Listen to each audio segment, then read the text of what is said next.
manusiawi, potret toilet jorok di dalam kerangkeng milik Bupati Langkat ini penampakannya.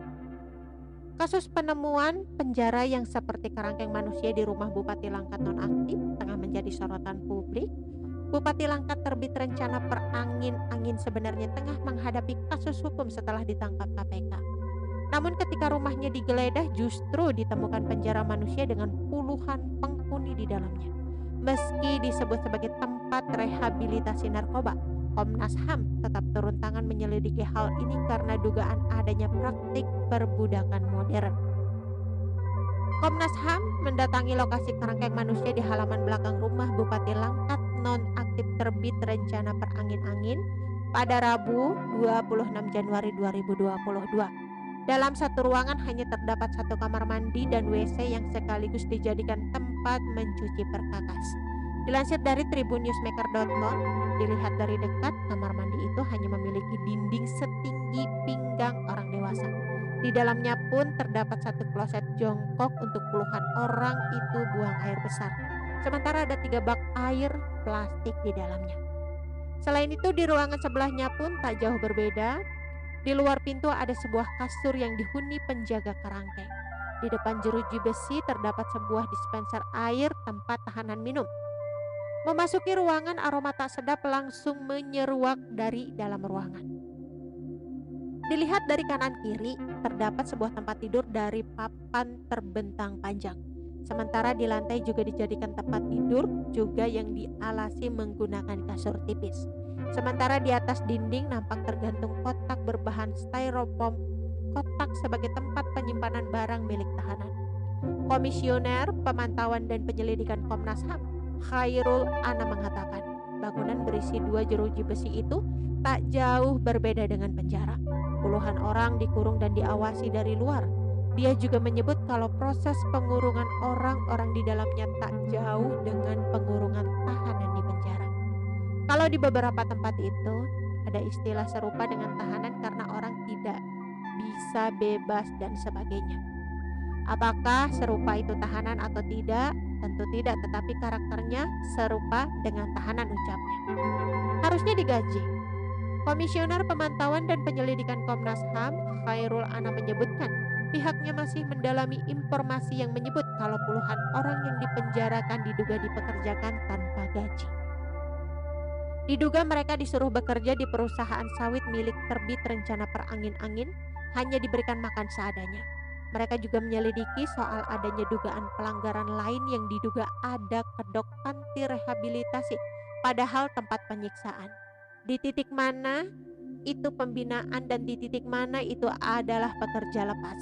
Seandainya ini pekerjaan berarti akan ngomong hak, itu yang akan kami clearkan, kata Komisioner Pemantauan dan Penyelidikan Komnas HAM, Khairul Anam pada Rabu 26 Januari 2022.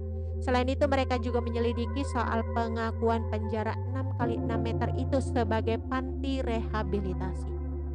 Mereka menyebut meskipun dijadikan tempat rehabilitasi memiliki prosedur layak sehingga tak asal mengatakan rehabilitasi. Detail-detail begitu harus kami kumpulkan agar kita clear.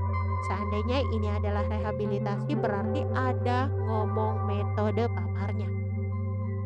Perhimpunan Indonesia untuk Buruh Migran Berdaulat atau Migran Care yang pertama kali mengungkapkan dugaan perbudakan ini.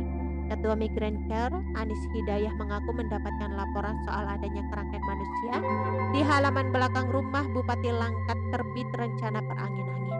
Kerangkeng manusia ini serupa dengan penjara yang terbuat dari besi serta digembok. Diduga tempat ini digunakan sebagai penjara bagi pekerja sawit yang bekerja di ladang milik terbit. Dilansir dari tribunnewsmaker.com, kerangkeng penjara itu digunakan untuk menampung pekerja mereka adalah setelah mereka bekerja. Dijadikan kerangkeng untuk para pekerja sawit di ladangnya, kata Ketua Migran Care, Anis Hidayah, dikutip dari kompas.com. Setidaknya ada 2 kerangkeng di rumah Bupati Langkat. Masing-masing berukuran 6 x 6 meter diisi 27 orang. Menurut Anis, orang yang ditahan disuruh bekerja di kebun sawit milik terbit selama 10 jam. Mulai dari jam 8 waktu Indonesia Barat sampai 16 waktu Indonesia Barat. Setelah mereka bekerja, dimasukkan ke dalam kerangkeng atau sel dan tidak punya akses kemana-mana, kata Anies. Anies menduga para pekerja ini diberi makan hanya 2 kali sehari. Selain itu, para pekerja juga tak diberi gaji selama bekerja. Bahkan Anies menduga para pekerja kerap disiksa. Mereka tentu tidak punya akses komunikasi dengan pihak luar. Mereka mengalami penyiksaan, dipukul lebam dan luka, kata Anies. Selama bekerja mereka tidak pernah menerima gaji, tuturnya. Melansir Kompas.com, Kabid Humas Polda Sumatera Utara Kombes Pol Hadi Wahyudi mengatakan, kerangkeng tersebut sudah ada sejak tahun 2012.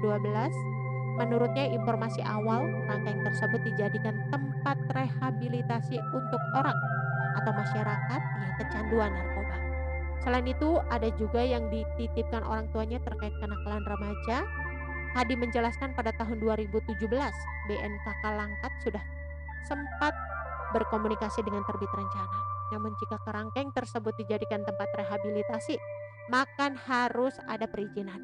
Namun sampai detik ini belum ada perizinannya dan saat ini sedang didalami oleh tim gabungan.